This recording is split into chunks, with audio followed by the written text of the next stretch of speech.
Sharks aren't the only thing that are hungry out there. The eternal hunger of the undead is as voracious as ever.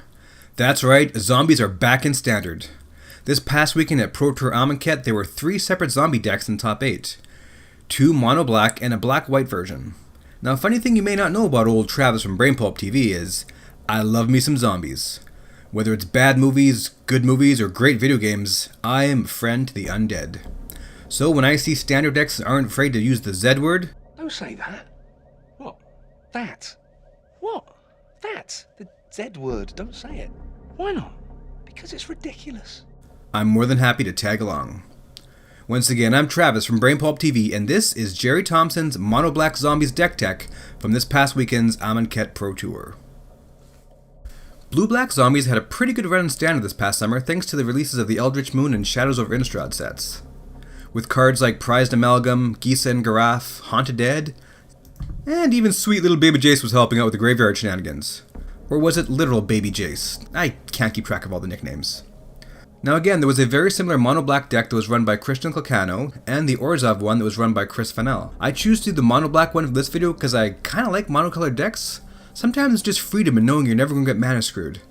Plus, the white-black deck didn't run any copies of this card, which I think is a great tempo card. I mean, I guess you could say I'm a... Wait for it. I'm a real fan of this guy. Get it? 'Cause fan? Oh, come on, don't click off. I haven't even gotten the deck yet. Beginning with the creatures, there are 4 copies of the Cryptbreaker, who has seen a crazy spike increase in the last few weeks. He's normally a fun card to play with Madness, but the lack of that strategy didn't hurt his performance in this deck at all. 4 copies of Relentless Dead, who has seen a significant price increase as well. 4 of the Metallic Mimic, who goes great with any tribal themed deck, especially when you will have any zombie token end with a +1/+1 counter, and there are a few spells that will help out with that. 4 copies of the Dread Wanderer, a great Jackal zombie with Recursion, who is also a 2/1 for 1, which is decent in its own right. You need to have 1 or few cards in hand to activate the return of this Living Dead, but the Cryptbreaker can always lend a hand.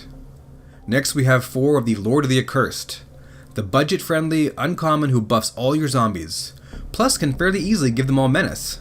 And again, he's a 2/3 for 3 mana at the uncommon level. Finish off the creature base with a playset of the Diregraph Colossus. Another straight-up high-value card who will get a +1 counter for each zombie card in your graveyard, and will help give you zombie tokens as well. Bam! More zombies! These tokens are great as they'll get counters from the Mimic, help draw cards with the Cryptbreaker, and get buffed and possible menace from the Lord. Zombies just getting along and helping out other zombies. Warms my heart. For non-creature spells, there's a full playset of Dark Salvation. Removal plus more zombies. The only thing better than removing one of your opponent's creatures is getting a bonus one yourself. Or several for that matter. I love the power of the Moonlight Hunt, the werewolf-themed removal spell in Shadows over Innistrad.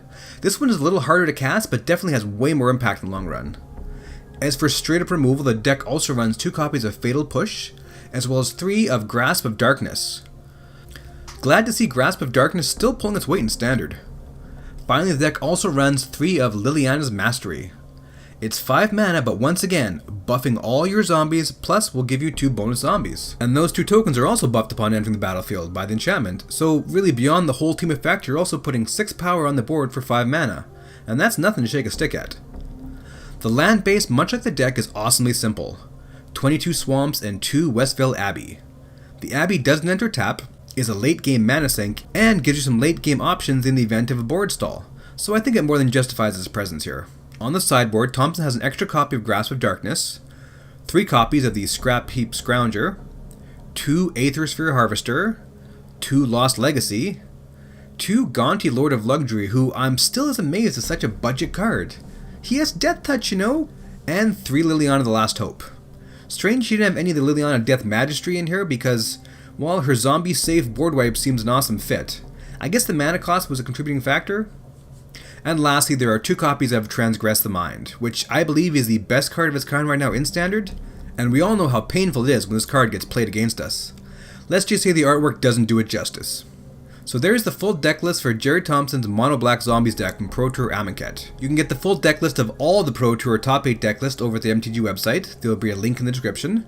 Ironically, I think the sideboard for this deck may be actually worth more than the main board due to the presence of the 3 copies of Liliana there. This deck won first prize, which is very impressive, especially considering it's a monocolor deck, and this is the Pro Tour. Are there any cards you would replace in this deck, or do you run a very similar build yourself? If so, please let us know in the comments. If you liked the video, please click the thumbs up. Makes us happy, it truly does. And if you have time, make sure to check out Highly Suspect's video for Lydia. It will leave you wondering how they made it. Plus, you know, it's a great song. Otherwise, thanks for watching all of our Brain Pulp stuff, and we'll see you again.